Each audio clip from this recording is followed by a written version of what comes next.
우리 연초부터 영적 습관의 이해 그리고 정착에 대해서 우리가 함께 말씀을 한 5주간 나눴습니다.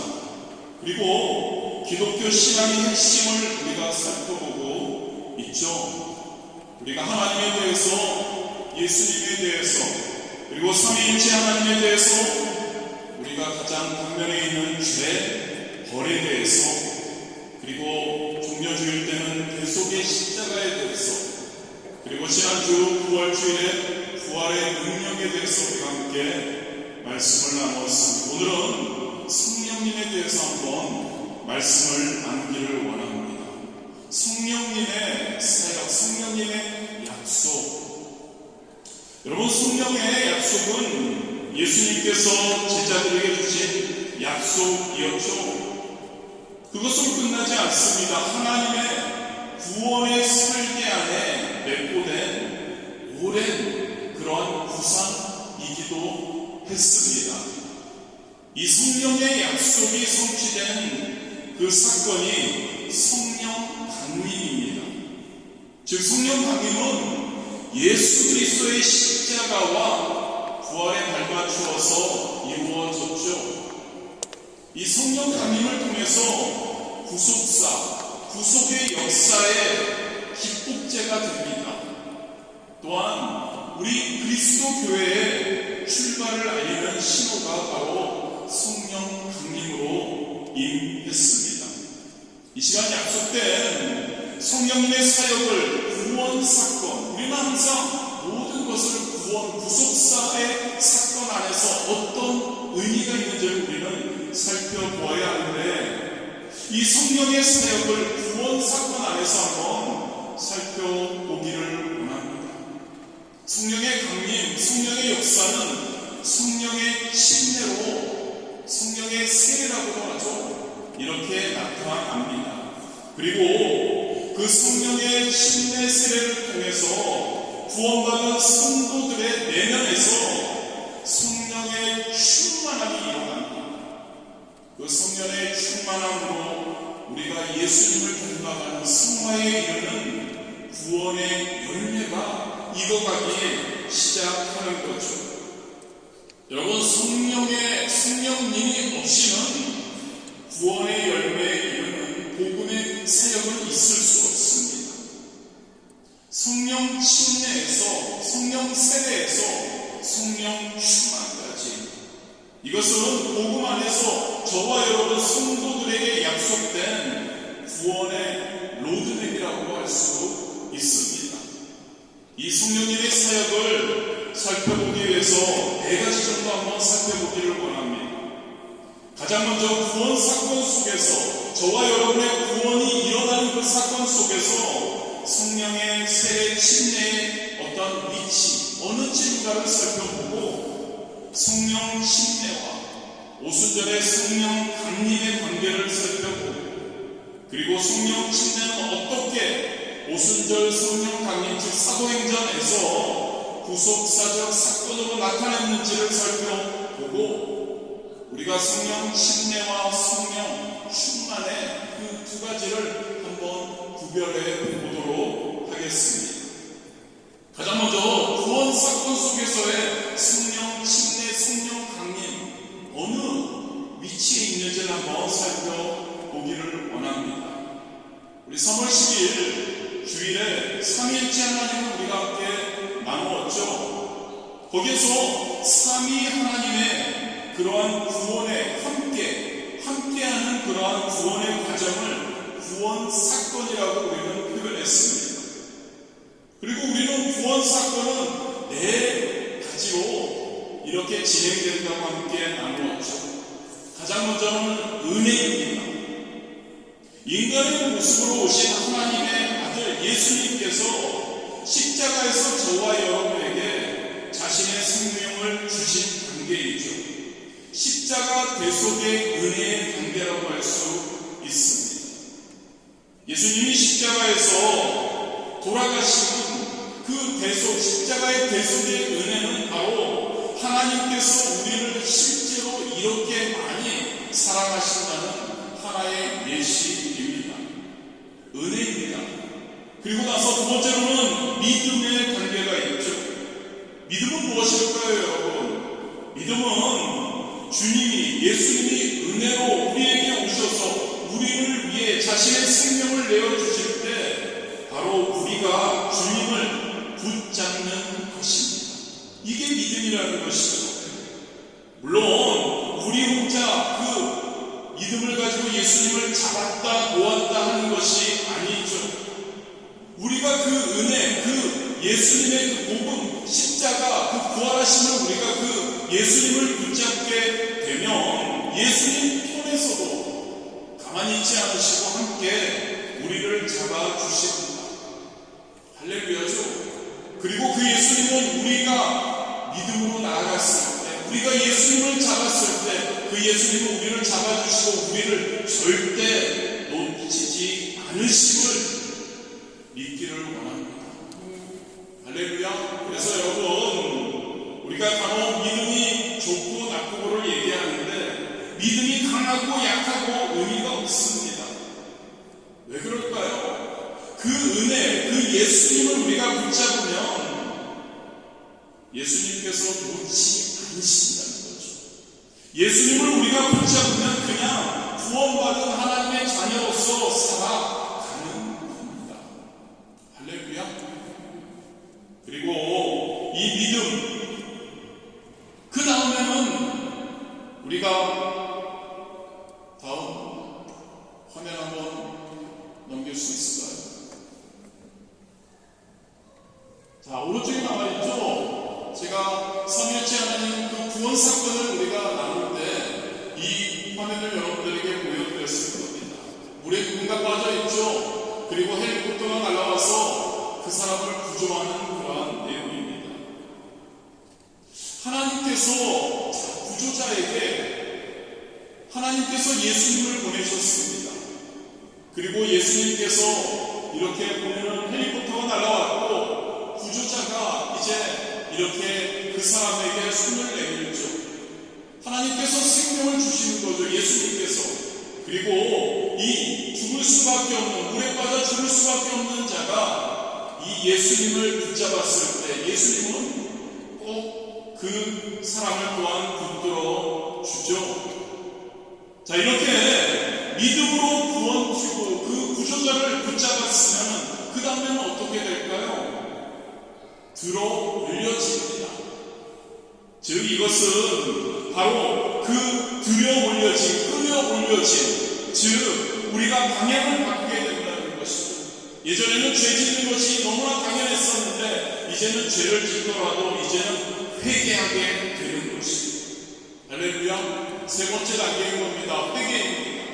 그리고 여기에서도 나오지만 바로 성령님께서 이 구조자가 그 죽어가는 사람을 붙잡아서 끌어올릴 때 성령님께서 조명을 비춰서 그 사람이 누구인지, 그 사람이 어떻게 구조자가 어떤 손을 내밀고 있는지를 보는 것처럼 바로 성령님께서 환하게 이 장면을 비추어 주는 거죠. 그래서 우리는 그 예수님의 구원, 그것이 가까이에 있음을 느낄 수 있게 되는 겁니다. 이것이 네 번째 성령 침례라고 할 수 있습니다. 자, 여러분, 첫 번째 은혜의 체험, 두 번째 믿음의 체험, 세 번째 회개, 네 번째 성령 침례, 이 네 가지가 함께 연동해서 구원이 일어나는 겁니다. 여러분, 이 네 가지는 순식간에 일어납니다. 구원은 그래서 구원 사건, 이례적으로 일어나는 것을 이야기하고 있습니다. 자, 여러분, 구원 사역에서 우리가 삼위일체를 나눌 때도 함께 나누었지만 성부 하나님은 구원의 설계자이십니다. 하나님께서 이렇게 헬리콥터와 그리고 구조자를 보내는 거죠. 이것을 설계하셨습니다. 그리고 예수님께서, 성자 예수님은 구원의 시행자입니다. 헬리콥터 그리고 구조자가 되시는 거죠. 성령 하나님은 구원의 조력자입니다. 즉, 더 밝히 비추도록 서치라이트를 비치고 그리고 확성기로 그 물에 빠진 자에게 잘 쳐다보라고, 이제 구조자가 내려간다. 이제 그 사람의 손을 잡으라고 이야기를 해주는 거죠. 그 구원 사건 안에서, 그 구원 사역 안에서 이 네 가지가 함께 일어나는 겁니다.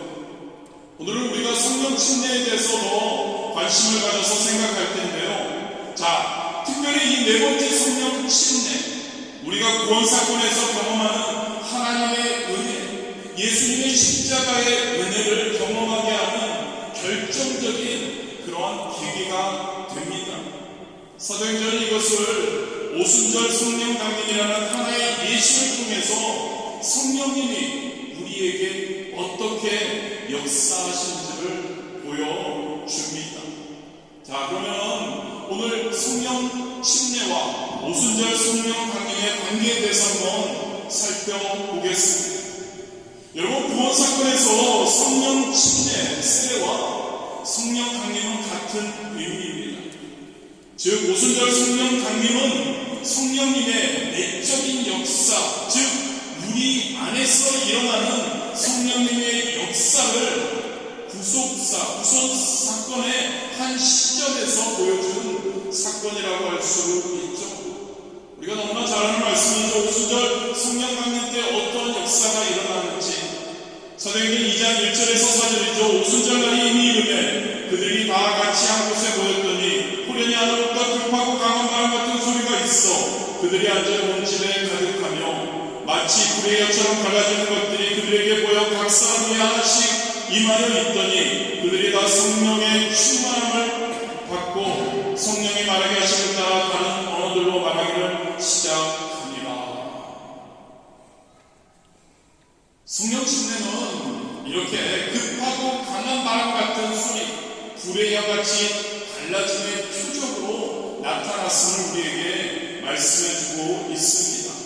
저와 여러분에게도 그러한 구원의 역사가 성령의 침례가 임할 때 이러한 역사가 일어날 것입니다.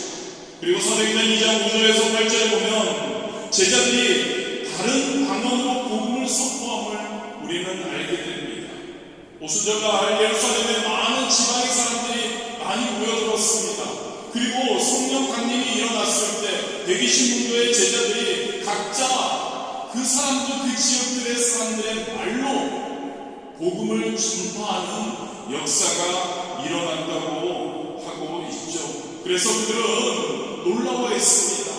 이 사람들이 갈릴리 사람들인데 대부분이 그들이 자기 나라의 말로, 자기 지역의 말로 이렇게 예수님의 십자가의 죽으심, 예수님의 부활하심을 선포하는 것을 보고 그들은 굉장히 신기해 여겼다고 말씀하고 있습니다. 오순절 성령 강림, 성령 침례, 성령 세례 이같이 일어난다는 거죠. 그렇다면 우리가 이 성령 침례, 오순절 성령 강림에서 과연 구속사적 사건이 어떻게 일어났는지, 어떤 의미가 있는지를 한번 생각해 보기를 원합니다. 이것을 통해 저와 여러분의 구원, 그 당시 어떠한 의미가 있는지를 살펴보았으면 좋겠습니다. 가장 먼저 이 오순절 성령 강림, 성령 침례는 바로 예수님의 약속의 성취가 일어났음을 우리에게 보여줍니다. 누가복음 24장 49절이죠. 볼지어다 내가 내 아버지께서 약속하신 것을 너희에게 보내리니 너희는 위로부터 능력으로 입혀질 때까지 이 성에 머물라. 요한복음 16장 7절입니다. 내가 떠나는 것이 너희에게 유익이라. 내가 떠나가지 않으면 보혜사가 너희에게 오시지 아니할 것이요 가면 내가 그를 너희에게 보내리니. 예수님이 약속하셨습니다. 보혜사, 도와주는, 그리고 우리를 위로해주는 성령님을 보내주시겠다. 그리고 이 성령 강림을 통해 바로 구속사적으로 그 하나님의 예수님의 약속이 성취되었다는 것을 우리는 알 수 있습니다. 두 번째로 오순절 성령 강림, 성령 침례는 복음 사역의 시작을 선포하고 있는 것을 우리는 알 수 있습니다. 여러분, 오순절의 성령 강림 사건은 하나님의 계획이 하나님의 시간표에 따라서 하나씩 이루어져감을 보여주는 겁니다. 구속사에서 예수님께서 십자가에 못 박혀 돌아가시고, 그리고 예수님께서 다시 3일 만에 부활하시고, 예수님께서 40일 동안 같이 제자들과 함께하다 승천하신 후에 예수님께서 제자들에게 성령을 기다리라고 했고, 그 성령이 임해서 제자들은 그 성령 임함을 통해 복음을 전파하게 되었다는 것을 우리는 알 수 있죠. 저와 여러분 마찬가지 아닐까요? 하나님의 스케줄이 우리 개개인에게 있는 줄 믿습니다. 하나님의 시간표가 있습니다. 그리고 우리는 그 하나님의 시간표대로 그 하나님의 뜻을 따라 나아갈 때 하나님의 놀라운 예비하심을 우리가 경험하게 될 줄 믿습니다. 오순절 강림, 그리고 성령 강림, 그리고 성령 침례는 우리에게, 그리고 온 천하에 구원의 역사를 이루는 성령님의 능력을 드러내는 그런 사건이라고 우리는 생각할 수 있습니다. 오순절 사건, 성령 사역의 하나의 그러한 상징입니다. 교회의 탄생을 알리는 것이죠. 교회에서도 놀라운 생명력이 일어나고 있는 그러한 것을 보여주고 있는 겁니다. 회사에서 어떤 제품을 출시하게 되면 어떤 날을 정하고 일찍 홍보를 시작합니다. 오순절 사건이 바로 하나님의 구속사가, 그리고 교회가, 하나님 예수님이 피값으로 사신 그 교회가 시작됨을 알리는 그런 홍보하는 사건이라고 볼 수 있는 거죠. 성령님께서 어떻게 사역하실지를 오순절 성령 강림을 통해서 우리에게 알려주고 있는 겁니다. 성령님께서 어떻게 저와 여러분, 구원받은 저와 여러분에게 어떻게 역사하시는지를, 어떻게 일하시는지를 우리에게 보여주는 것이죠. 성령 침례는, 오순절 성령 강림은 예수님의 십자가 구원을 받은 저와 여러분에게 구원의 은혜를 체험하게 합니다. 할렐루야.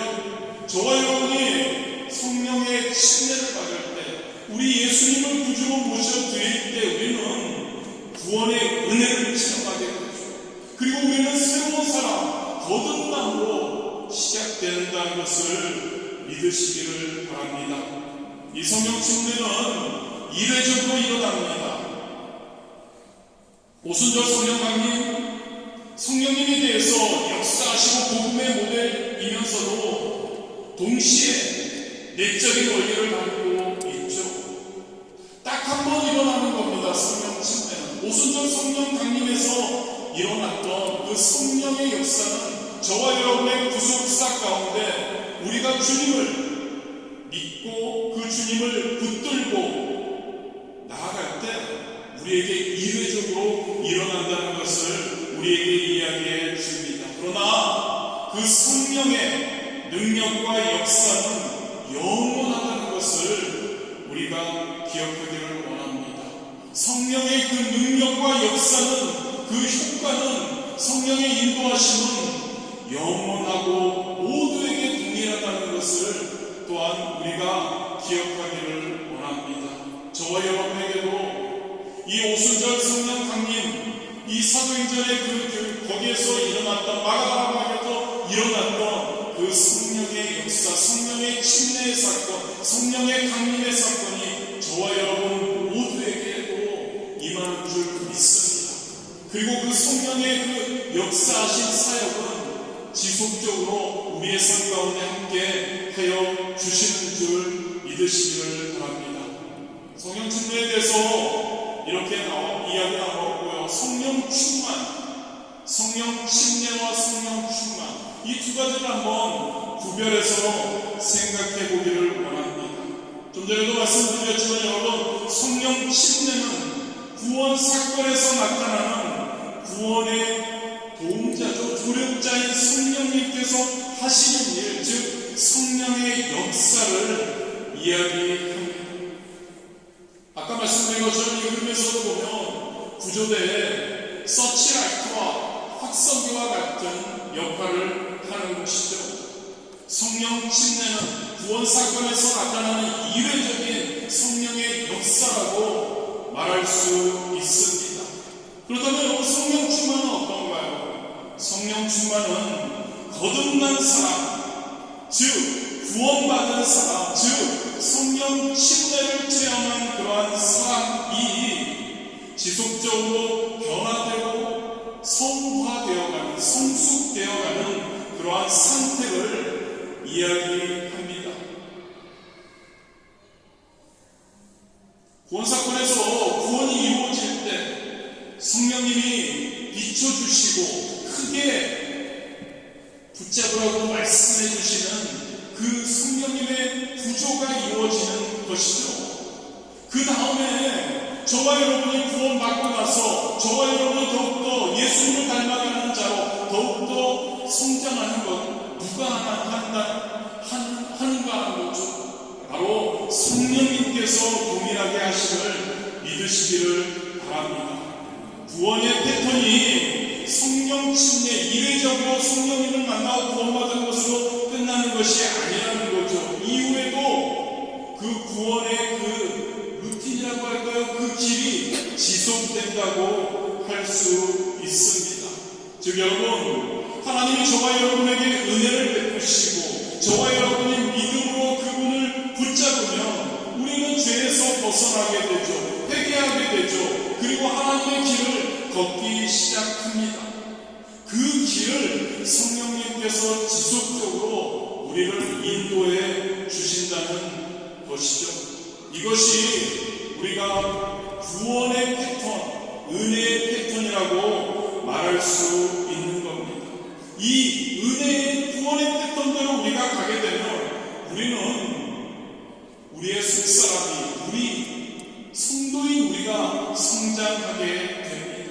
그리고 하나님 나라의 신으로 끝까지 결승점까지 가게 됨을 믿으시기를 바랍니다.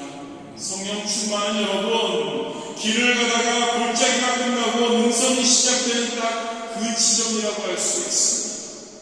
나무를 심어서 물을 주고 키우다가 어느 순간이 되니까 열매가 맺혀지는 그 지점이 성령 충만의 지점이라고 할 수 있습니다. 우물을 파는데 마중물을 계속 거기에다가 집어넣다가 어느 순간이 되니까 펌프죠. 거기에서 물이 부글부글 차서 넘치는 그 시점이 성령 충만한 시점이라고 할 수 있습니다. 물을 우리가 끓이는데 보글보글 하다가 어느 순간이 되니까 물이 확 끓어 넘치는 그 순간, 그 지점이 바로 성령 충만의 지점이라고 할 수 있죠. 장사를 하는데 계속 투자만 합니다. 계속 적자를 내다가 어느 순간 흑자가 시작되는 그 지점을 우리는 성령 충만함의 시점이라고 말할 수 있습니다. 이것을 경제용어로 손익분기점이라고 합니다. 바로 성령 충만이 바로 손익분기점에 그것을 넘어가는 것을 이야기하죠. 그리스도인이 변화와 성숙을 나타내는 상태, 바로 성령 충만이라고 할 수 있는 겁니다. 요약합니다. 여러분, 성령 침례는 구원 사건에서 나타나는 성령 체험 이례적인 것입니다.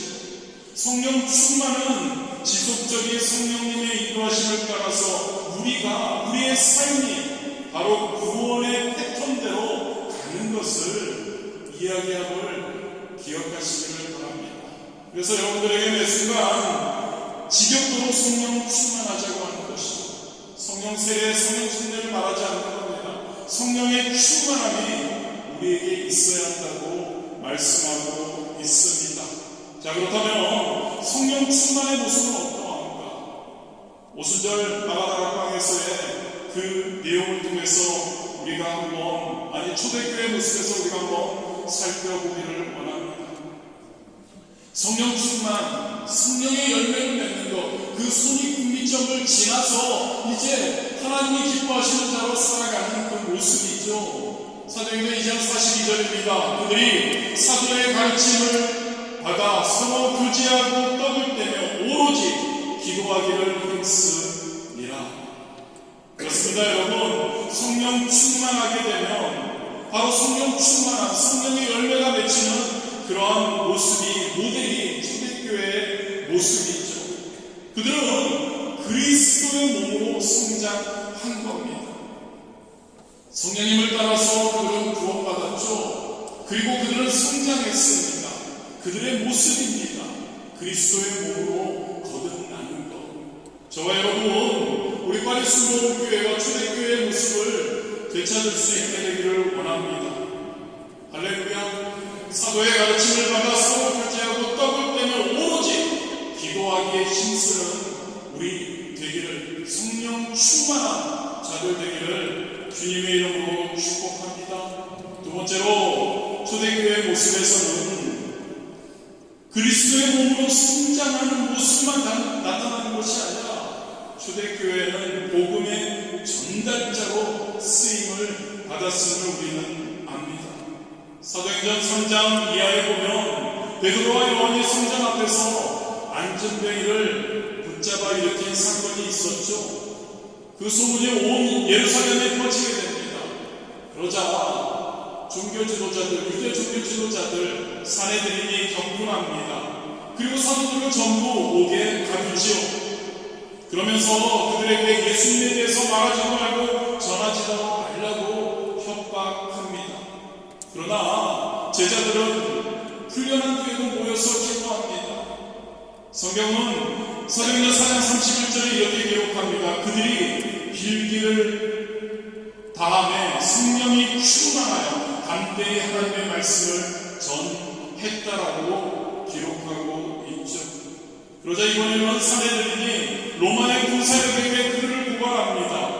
그래서 그들이 잡혀 들어가게 되고 야고보는 거기에서 처형을 당하게 되죠. 바로 초대교회에서의 박해의 시작입니다. 그런데 제자들은 어떻게 했나요? 이 박해에 굴하지 않습니다. 계속 복음을 전합니다. 박해는 더욱 증가합니다. 사도행전 7장에 스데반 집사의 그 순교가 결정적인 사건이 되죠. 온 예루살렘의 박해가 더 확산되게 됩니다. 그런데 여러분, 이상하죠? 박해를 통해서 복음은 더 빠르게 효과적으로 전달되기 시작했다는 거죠. 순교, 박해, 성도의 흩어짐을 그것을 우리가 생각할 것이 아니라 우리는 성령의 역사를 통해 성령님이 도와주셔서 어떠한 박해에서도 그들은 복음을 전하는 것을 멈추지 않았다는 것, 성령 충만한 자의 모습이라는 것을 우리가 기억해야 할 줄 믿습니다. 하나님이 하신다는 것이죠. 할렐루야. 하나님은 하실 수 있는 줄 믿습니다. 하나님은 어떤 상황 가운데서도 하나님은 하십니다. 저와 여러분의 모습, 초대교회의 모습, 저와 여러분 함께 사랑의 공동체를 꾸려야 하고요. 함께 기도를 멈추지 않아야 하고요. 그리고 함께 어떠한 상황에서도 하나님의 복음을 전하는 그러한 자들이 되어야 할 줄 믿습니다. 성령 충만한 자들이고, 그리고 개인적으로 우리 개개인적으로 성령 충만한 모습은 바로 갈라디아서 5장 22절 23절에 성령의 9가지의 열매를 맺는 것임을 믿으시기를 원합니다. 오직 성령의 열매는 사랑과 희락과 화평과 오래 참음과 자비와 양선과 충성과 온유와 절제니 이 같은 것을 금지할 법이 없느니라.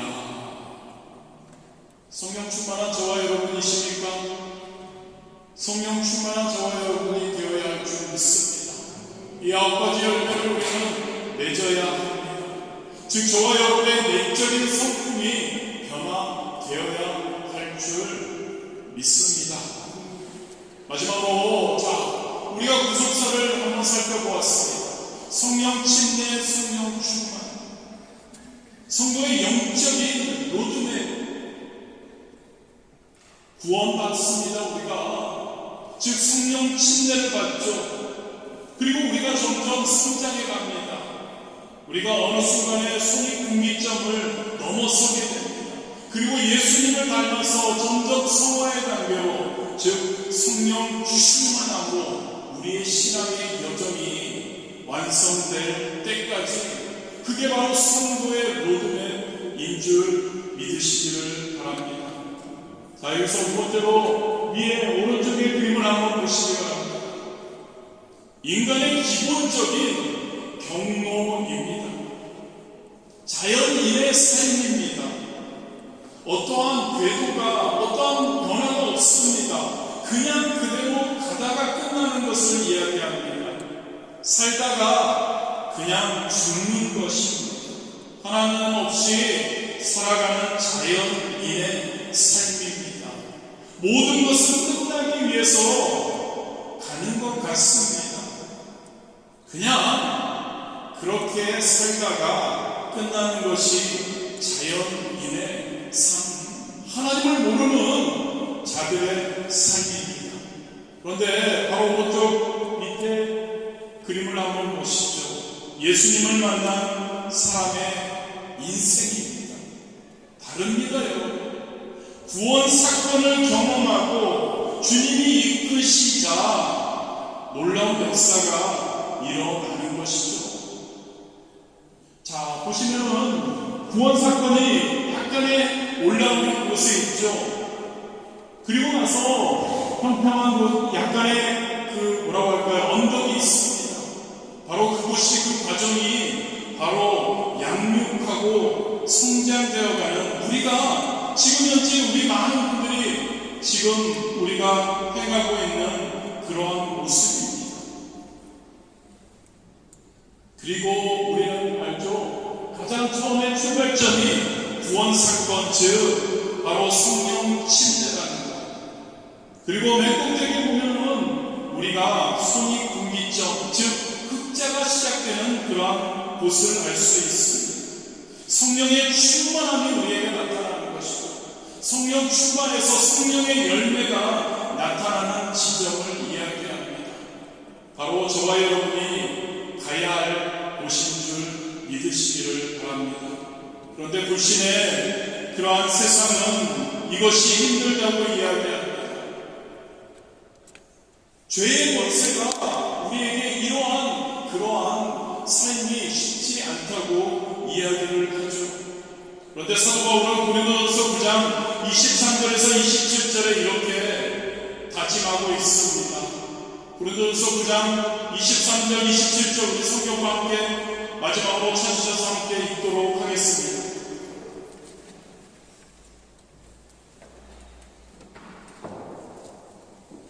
고린도전서 9장 23절에서 27절 말씀입니다.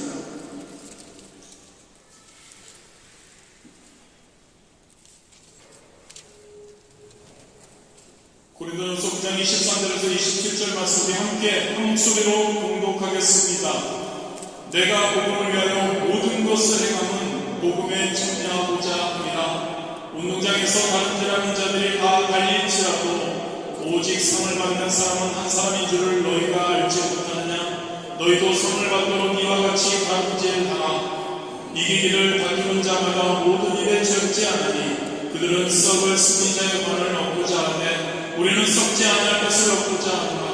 그러므로 나는 다름질하기를 탕방 없는 것 같이 아니하고 싸우기를 허물치는 것 같이 아니하며 내가 내 몸을 저 복종하게 하며 내가 남에게 전파한 후에 자신이 두려워 버림을 당할까 두려워함이로다.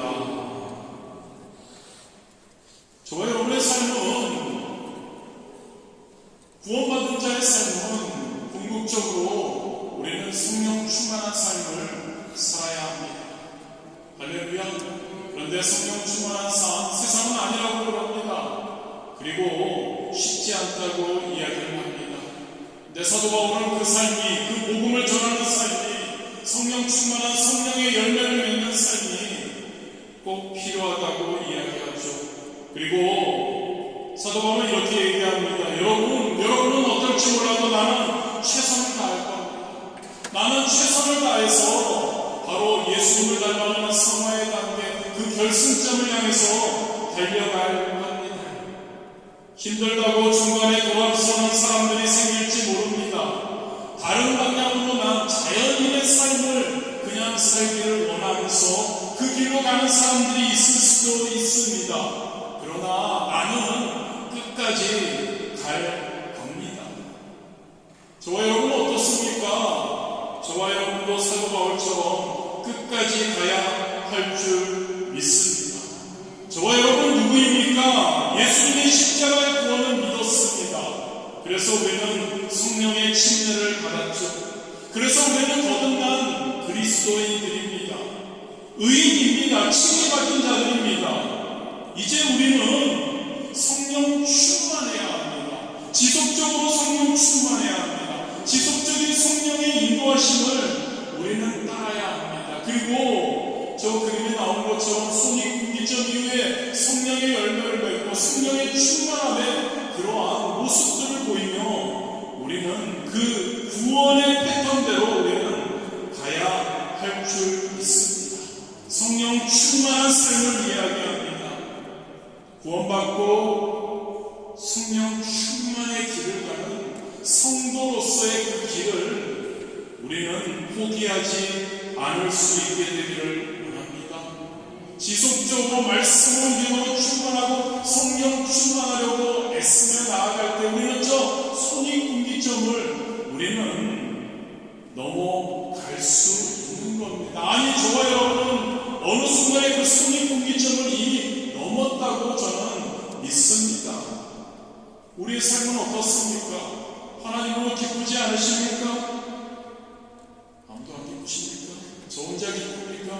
하나님으로 기쁘지 않으십니까? 세 분만 말씀하시죠. 할렐루야. 여러분 하나님으로 기뻐야 합니다. 하나님으로 하나님께서 함께 하시네 기쁜 우리가 되기를 원합니다. 우리는 승리했습니다. 할렐루야. 우리는 승리했습니다. 항상 기억하는 저와 여러분 되기를 원합니다. 성령의 침례, 성령의 충만. 저와 여러분이 추구해야 할 것은 매 순간 여기 있는 분들은 다 성령의 침례를 받아 구원받으신 분들, 성령의 충만한 자들, 초대교회의 모습, 우리의 성령의 열매를 맺음으로 우리가 그 내적인 성품의 변화 우리에게 있게 되기를 주님의 이름으로 축복합니다.